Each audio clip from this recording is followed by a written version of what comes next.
आपण पिज्जा खाइबा को भल पाती कि जदि हाँ तेबे भिडियोटी देखिला परे आपण बाहर खाइबा पूर्व 10 थर नुहे 100 थर चिंता करेंगे। उत्तर प्रदेश नोएडारू आसीथिबा ही दृश्य आपण रक्त गरम करदेव एवं आपण को बांति भी लगी पारे। नोएडा सेक्टर 22 रो पिज्जा हंट दुकान रे मुजामिल नामक ही युवक पिज्जा बेस को बेलिबा सहित हाथ में साइज करुछि एवं सेतिरे छेप पकाउछि। तापरे से अपरिष्कार बेस रे सॉस एवं चीज लगाई ग्राहकों को परसी देउछि। जितेबाला यार वीडियो भाइराल है आईन को हाथ को नेबा अपराध जानी भी स्थानीय लोके एवं हिंदू रक्षा दल कर्मी माने ताकू उत्तम मध्यम देई पुलिस जिम्मा देइछंती। हेले दोकानी जनक छेप पकाउ नथिला बरं मैदा गुंड छड़ाइबा पई फुंकी देउथला बोली सफाई देउथिबा बेले वीडियो किंतु किछि अलगा कहूछि। थरे भाविले खाद्य उपरे फुंकिबा किंबा छेप पकाइबा कोन ग्राहकों स्वास्थ्य सह खेल नुहे।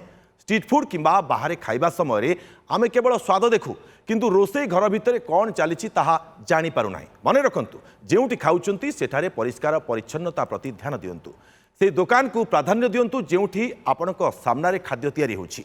जदि कोनोसी दुकानीर हरकत आपणको संदेहजनक लागुछि तेबे तुरंत स्वर उठांतु। खाद्य होउचंती भगवान किंतु किछि बदमाश लोक निजर घृण्य मानसिकता पाई समाज रे विष खेलाउचंती। ए भिडियोटी को शेयर करी समस्त पिज्जा प्रेमी को सतर्क करंतु एवं आपणक मतरे एमिति दुकानी को की दंड मिलिबा उचित कमेंट रे जणांतु।